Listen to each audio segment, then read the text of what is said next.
తిరిగి వార్తలకు స్వాగతం. కలకత్తాలో డాక్టర్ మీద అత్యాచారం చేసిన ఘటనను తణుకు ప్రజలు ముస్లిం సోదరులు తీవ్రంగా ఖండించారు. ఈ అఘాత్యానికి పాల్పడిన వారిని వెంటనే ఉరిశిక్ష వేయాలని తణుకు ముస్లిం ఐక్యవేదిక వారు కోరారు. ప్రభుత్వం తప్పనిసరిగా దోషిని శిక్షించాలని, మహిళలకు రక్షణ కల్పించాలని కోరుతూ తణుకు ముస్లిం మహిళలు, పురుషులు కొవ్వొత్తుల ర్యాలీ నిర్వహించారు.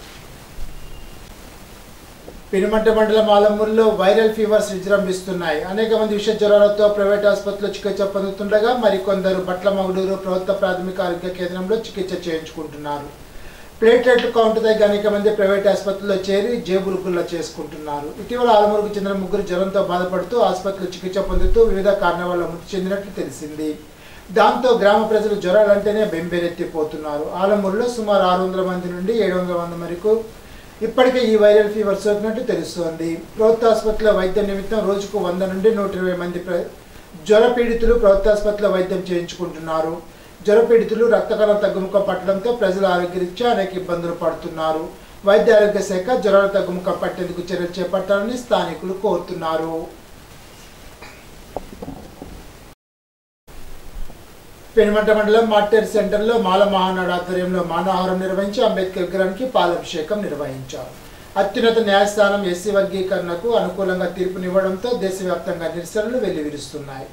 దీనిలో భాగంగా మార్టేర్ సెంటర్లో అంబేద్కర్ విగ్రహానికి పాలాభిషేకం నిర్వహించి మాల మహానాడు ఆధ్వర్యంలో మానవహారాన్ని నిర్వహించారు. ఈ సందర్భంగా వర్గీకరణ క్లీన్ లేయర్ విధానానికి స్వస్తి పలకాలని, లేని పక్షంలో కేంద్ర ప్రభుత్వంపై ఒత్తిడి తెస్తామని అన్నారు. అంబేద్కర్ రాజ్యాంగాన్ని విఘాతం కల్పించే ఏ పని చేయవద్దని అంబేద్కర్ ఆనాడే పీఠికలో పొందుపరిచారని మాల మహానాడు నాయకులు ఉన్నమట్ల మునిబాబు అన్నారు. వర్గీకరణపై పోరాటం సాగిస్తామని, వర్గీకరణకు అనుకూలంగా పార్టీలపై ఒత్తిడి తెస్తామని తెలిపారు. పంచాయతీలోని కనీస అవసరాలపై కూటమి ప్రభుత్వం ప్రథమ ప్రాధాన్యత ఇస్తోందని తాడిగూడెం శాసనసభ్యులు బొలిశెట్టి శ్రీనివాస్ పేర్కొన్నారు. పెంటపాడు మండలం ముదునూరులో సుమారు 12,50,000 రూపాయలతో నిర్మించనున్న సీసీ రోడ్డు, జడ్పీ హై స్కూల్కి వెళ్లే గ్రావెల్ రోడ్డు నిర్మాణ పనులకు ఆయన బుధవారం శంకుస్థాపన చేశారు. గత ప్రభుత్వం గ్రామ పంచాయతీ నిధులను దారి మళ్లించి పంచాయతీ నిర్వీర్యం చేసిందని, కూటమి ప్రభుత్వంలో గ్రామ పంచాయతీల అభివృద్ధి ధ్యేయంగా పనిచేస్తున్నామని తెలిపారు. ఎస్సీ ఎస్టీ సప్లై నిధులు కూడా ఇతర అవసరాలకు వాడటంతో గ్రామాల్లోని ఎస్సీ ఏరియాలు అభివృద్ధికి ఆమడ దూరంలో ఉండిపోయాయని తెలిపారు.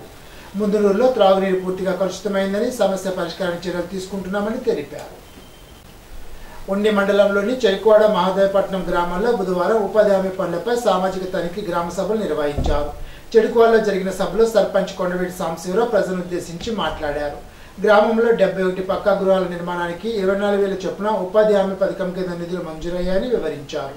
పంట కాలువల్లో మట్టి పొడికి తీతకు 21.36 లక్షల నిధులతో పనులు జరిగాయని చెప్పారు. ప్రజలు అవసరమైన పనులే చేశారని వివరించారు. సామాజిక తనిఖీ ఎం గోవింద్ మాట్లాడుతూ చెరుకువాడ మహాదేవపట్నం గ్రామంలో జరిగిన ప్రతి పనులను పరిశీలించామని తెలిపారు. అభ్యంతరాలు ఉంటే తమ దృష్టికి తీసుకురావాలని కోరారు. మహాదేవపట్నంలో 123 పనులకు గాను 45.40 లక్షల విలువైన పనులు జరిగాయని తెలిపారు. వీటిని పరిశీలించాలని తెలిపారు. కార్యక్రమంలో ఇన్ఛార్జి గ్రామ కార్యదర్శి అప్పారావు, డిఆర్పీలు విజయసాగర్, యోగానంద, ఫీల్డ్ అసిస్టెంట్లు ఎం సీతారాముడు, కస్తూరి తదితరులు పాల్గొన్నారు. జాతీయ ఉపాధి హామీ పథకం మీద అధికారులు నేను ఎంక్వైరీ కానీ అవి జరిగిన పనుల మీద కానీ ఎంక్వైరీ చేసి మొత్తం వివరాలను తీసుకున్నారు. చెరుకువాడ గ్రామ పంచాయతీకి సంబంధించి 2023-24 సంబంధించి 643 మంది ఈ జాబ్ కార్డులు ఉన్నాయి. ఇందులో ఉపయోగించుకునే వాళ్ళు 330 చిల్లరే ఉపయోగించుకున్నారు. పని విధానం ప్రతి సంవత్సరం కూడా 100 రోజులు పని కేటాయించారు మనకి. అది కూడా ఇందులో సగం 50% మీరు ఉపయోగించుకుంటున్నారు. గ్రామీణ ఉపాధి హామీ అంటే ఒక వరం లాంటిది. వరం అంటే అంతా కూడా మనంతా కూడా ఉపయోగించుకోవాలి. గ్రామానికి సంబంధించి చెరుకువాడ జాబ్ కార్డులు ఎక్కువ ఉన్న చేయించుతున్నారు. ఆవిడ కూడా మన ఈ కస్తూరి గారు కూడా ఎక్కడెక్కడ తిరగటం, అలాగే పంట పోదులు కానీ, అలాగే డ్రైనేజ్ సంబంధించి కొన్ని కాలువలు కానీ ఇందులో పెట్టి బాగు చేయించడం జరిగింది. అలాగే చెరువు గొట్లు, అలాగే గ్రామంలో ఏమన్నా ఉంటే వాటికి కూడా చెరువులకు సంబంధించి అన్నీ కూడా చాలా వరకు మీరు చేస్తున్నారు. ఈ గతం కంటే కూడా ఇప్పుడు పెంచారు, మీకున్న హామీ రేట్ కూడా పెంచారు. అవి కూడా అందరూ ఉపయోగించుకోవాలి. ఇచ్చిన మీ కష్టాన్ని ఫలితం ప్రభుత్వం కేటాయించింది. ప్రభుత్వం ఇచ్చిన ఈ అవకాశాన్ని మీరు అందరూ ఉపయోగించుకోవాలి. వీరవాసర మండలం నేలపోగుల్లో గల యూపీ స్కూల్లో ప్రధానోపాధ్యాయులు కె రూజ్వెల్ట్ అధ్యక్షతన ఉచిత జ్ఞాన శిక్షణ కార్యక్రమాన్ని నిర్వహించారు. కార్యక్రమంలో కొంతివాడ గ్రామానికి చెందిన సీనియర్ పిడిమిడి మాస్టర్ ఎం సుబ్బరాజు పాల్గొని జ్ఞానబోధ చేశారు. ఈ సందర్భంగా సుబ్బరాజు మాట్లాడుతూ విద్యార్థులకు కావలసిన ఆటలు పాటలు చదువులు పనులు జ్ఞానమని 5 ఫింగర్స్ కాన్సెప్ట్ వివరించి జ్ఞానం చేయడం ద్వారా ఏకాగ్రత జ్ఞాపశక్తి పెరిగి చదువు పట్ల ఆసక్తి కలుగుతుందని అన్నారు. చదివింది ఎక్కువ కాలం గుర్తుంటుందని, ప్రతి ఒక్కరూ ఎవరి వయసు ఎన్ని సంవత్సరాల్లో అన్ని నిమిషాలు రోజుకు 2 సార్లు విధిగా జ్ఞానం చేయాలని అన్నారు. కార్యక్రమంలో ప్రధానోపాధ్యాయులతో పాటు ఉపాధ్యాయులు నాగన్న, షాకేర్, నిషా, గుత్తుల సత్యబాబు తదితరులు పాల్గొన్నారు. ఇప్పుడు తూర్పుగోదావరి జిల్లా వార్తలు. కొవ్వూరులో ఎస్సీ వర్గీకరణకు వ్యతిరేకిస్తూ భారత్ బంద్లో భాగంగా దుకాణాలను, డిపోలోని బస్సులను, కొవ్వూరు సెంటర్లో షాపులను ఎస్సీ సంఘాల వారు మూయించి వేశారు. సుప్రీంకోర్టు ఎస్సీ వర్గీకరణకు అనుకూలంగా తీర్పిచ్చినందుకు నిరసనగా గోపాలపురంలో బంద్ను ప్రశాంతంగా నిర్వహించారు. ప్రభుత్వ కార్యాలయాలు, ప్రైవేట్ విద్యా సంస్థలు, షాపులు మూసివేశారు. గోపాలపురం ఎస్ఐ సతీష్ కుమార్ ఆధ్వర్యంలో ఎటువంటి అవాంఛనీయ సంఘటనలు జరగకుండా పోలీస్ పికెట్ ఏర్పాటు చేశారు. ఇప్పుడు ఏలూరు జిల్లా వార్తలు. ఎస్సీ వర్గీకరణ వ్యతిరేకంగా ఏలూరులో బంద్ పాటించారు. పవర్పేట, రైల్వే స్టేషన్, ఏలూరు స్టేషన్ల వద్ద ఎటువంటి అవాంఛనీయ సంఘటనలు జరగకుండా 2 టౌన్ సిఐ వైవి రమణ సిబ్బంది పోలీస్ పికెట్ ఏర్పాటు చేశారు. దేవరపల్లిలో జరిగిన జనసేన పార్టీ ఆత్మీయ సమావేశంలో సన్మానాలు చేశారు. మంత్రి కందుల దుర్గేష్, ఎమ్మెల్యేలు చిర్రి బాలరాజు, మద్దిపాటి వెంకటరాజులు పాల్గొన్నారు. తమ ఈ స్థానానికి తీసుకువచ్చింది తమ ముందు ఉన్న కార్యకర్తల కష్టమేనని మంత్రి దుర్గేష్ అన్నారు. రాష్ట్ర ముఖ్యమంత్రి చంద్రబాబు నాయుడు ఇచ్చిన హామీ ప్రకారం అన్నదాత సుఖీభావ పెట్టుబడి సాయం రైతులకు వెంటనే అందించాలని, తెలంగాణ తరహాలో రాష్ట్రంలోని రైతులకు రుణమాఫీ చేయాలని ఆంధ్రప్రదేశ్ రైతు సంఘ రాష్ట్ర ఉపాధ్యక్షులు మర్రాపు సూర్యనారాయణ డిమాండ్ చేశారు. బుధవారం ద్వారకా తిరుమలలోని యూటీఎఫ్ భవనంలో జరిగిన రైతు సంఘ ముఖ్య కార్యకర్తల సమావేశంలో ఆయన మాట్లాడారు. ఖరీఫ్ సాగుకు పెట్టుబడి సొమ్ము లేక అన్నదాతలు ఇబ్బందులు పడుతున్నారని, ఇచ్చిన హామీ ప్రకారం అన్నదాత సుఖీభావ పెట్టుబడి సాయం అందించి ఆదుకోవాలని కోరారు. అన్నదాత సుఖీభావ పథకం విధి విధానాలను రాష్ట్ర ప్రభుత్వం ప్రకటించి అందుకు తగు నిధులు కేటాయింపు చేయాలని కోరారు. రాష్ట్రంలో రైతులు వ్యవసాయ నష్టాలతో అప్పుల ఊబిలో కూరుకుపోయారని ఆవేదన వ్యక్తం చేశారు. టీ నరసాపురం మండలం బందంచెర్లలో భారత్ బంద్ నేపథ్యంలో తెరిచి ఉన్న హోటల్ను ముయ్యాలని కోరిన దళిత సంఘాలపై హోటల్ యజమాని దివాకర్ ఎస్సీ యువకులను దుర్భాషలాడుతూ దళిత యువకులపై కత్తితో దాడి చేశాడు. హోటల్ యజమాని దాడిలో ఎస్సీ యువకుడు మరుమూడి పవన్కు తీవ్ర గాయాలయ్యాయి. తీవ్రంగా గాయపడిన పవన్ను అంబులెన్స్లో చింతలపూడి ప్రభుత్వ ఆసుపత్రికి తరలించి చికిత్స చేస్తున్నారు. హోటల్ యజమాని కాపాడి కేసు నీరు కార్చేందుకు కొంతమంది అగ్రకులస్తులు ప్రయత్నిస్తున్నట్లు ఎస్సీ యువకులు ఆరోపిస్తున్నారు. విషయం తెలుసుకున్న దళిత సంఘాలు చింతలపూడిలో ధర్నా చేపట్టారు.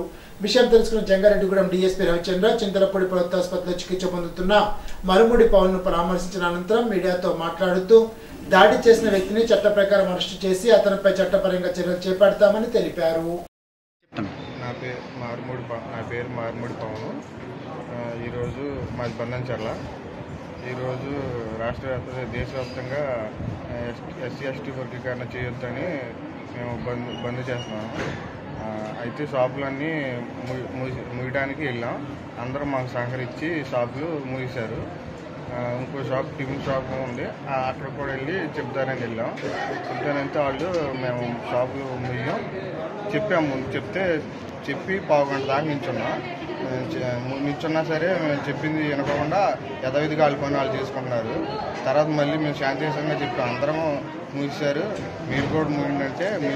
ఈరోజు మనకి దళిత సంఘాల ఆధ్వర్యంలో భారత్ బంద్ పిలుపు ఇచ్చిన నేపథ్యంలో టీ నరసాపురం మండలం బందంచెర్ల అనే గ్రామంలో ఈ కార్యకర్తలు బంద్ నిర్వహిస్తున్న సందర్భంలో ఓ షాపు వద్ద, ఈ టిఫిన్ షాప్ వద్ద ఆ షాపు ముయ్యమని అడగటం, అక్కడ చిన్నపాటి ఘర్షణ వాళ్ళ మధ్య చోటు చేసుకోవటం, ఆ షాపు యజమాని ఎవరైతే ఉన్నాడో తన దగ్గర ఉన్న ఉల్లిపాయల కత్తితోటి ఈ అడగటానికి వెళ్ళినటువంటి కుర్రాడి మీద దాడి చేయటం, అతనికి ఈ పొట్ట మీద ఈ కత్తిగాయాలు ఏర్పడటం జరిగింది.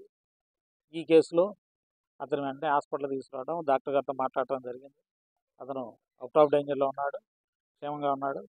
ఈ సందర్భంగా అతని దగ్గర స్టేట్మెంట్ రికార్డ్ చేసుకుని దాని మీదట మన ఎస్సీ ఎస్టీ అట్రాసిటీస్ యాక్ట్ మీద, అట్లాగే అతని మీద జరిగినటువంటి దాడికి తగిన సెక్షన్లు వేసి అవన్నీ కూడా మనం కేసు నమోదు చేసి దాన్ని డిఎస్పీ స్థాయి అధికారితో దర్యాప్తు చేయించడం జరుగుతుంది. కాబట్టి ఈ కేసులో తప్పనిసరిగా న్యాయం చేయడం అనేది జరుగుతుంది.